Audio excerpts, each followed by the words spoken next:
அல்ஹம்துலில்லாஹி ரப்பில் ஆலமீன் வல்-ஆகிபத்துல் முத்தகீன் வஸ்ஸலாத்து வஸ்ஸலாமு அலா முஹம்மதின் வ ஆலிஹி வஸஹ்பிஹி அஜ்மஈன். அன்பார்ந்த சகோதரர்களே, வடகிழக்கு பருவமழை ஆரம்பித்து தமிழகம் முழுவதும் பரவலாக மழை பொழிய தொடங்கி இருக்கிறது. இந்த மழை பொழிவிலே நாம கவனிக்க வேண்டிய, கடைபிடிக்க வேண்டிய ஒரு சில செய்திகளை உங்களுக்கு மத்தியிலே நினைவுபடுத்துவது பொருத்தமாக இருக்கும். பொதுவாக இது போன்ற மழை காலங்களில் நாம் செய்ய வேண்டிய முதல் காரியம் அல்லாஹ்விடத்திலே பிரார்த்தனை. நபிகள் நாயகம் ஸல்லல்லாஹு அலைஹி வஸல்லம் அவர்கள் சொன்னார்கள், அல்லாஹும்ம ஸய்யிபன் நாஃபியா, இறைவா இந்த மழையை எங்களுக்கு பயனுள்ளதாக ஆக்கு.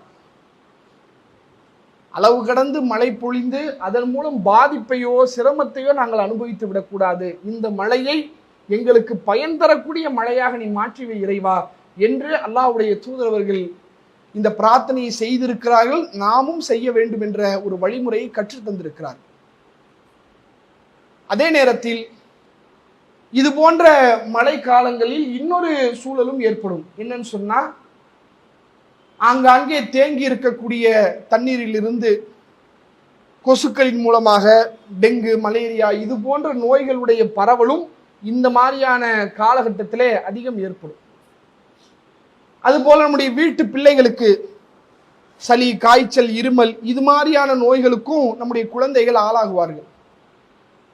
அப்ப இந்த மாதிரியான சந்தர்ப்பத்தில் அவர்களுக்கு மருத்துவம் பார்க்க வேண்டிய அந்த சூழ்நிலையில சுய மருத்துவத்தை தவிர்த்துக்கங்க.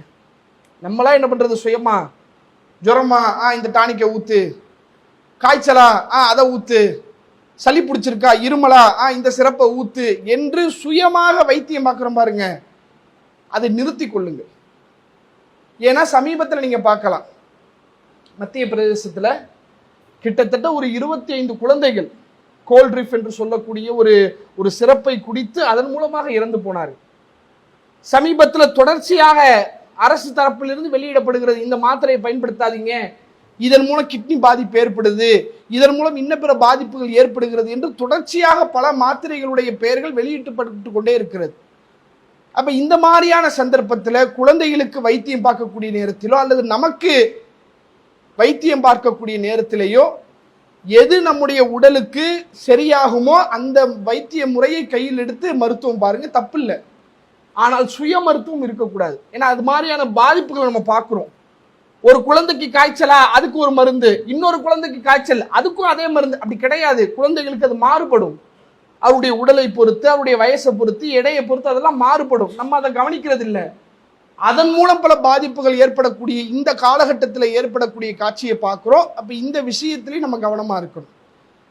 அதே போல மூன்றாவதாக, இந்த மழைக்கால சூழ்நிலையில் தமிழக அரசு பாதிப்பிலே மக்கள் வீழ்ந்துவிடக் கூடாது என்பதற்கான பலதரப்பட்ட முன்னேற்பாடுகளை செய்கிறார்கள். அது அரசாங்கத்தினுடைய கடமையாக இருக்கிறது.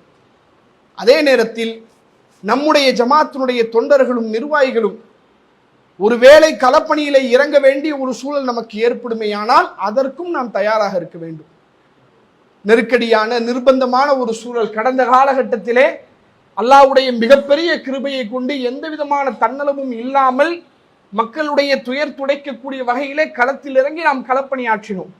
களப்பணி என்றால் என்ன என்று பிற மக்களுக்கு பாடம் நடத்தக்கூடிய அளவுக்கு நம்முடைய செயல்பாடுகளை இறைவன் ஆக்கி தந்தான்.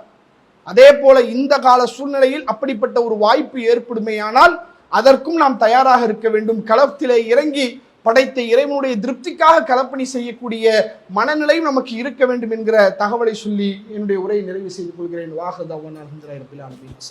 அல்லாஹு அக்பர், அல்லாஹு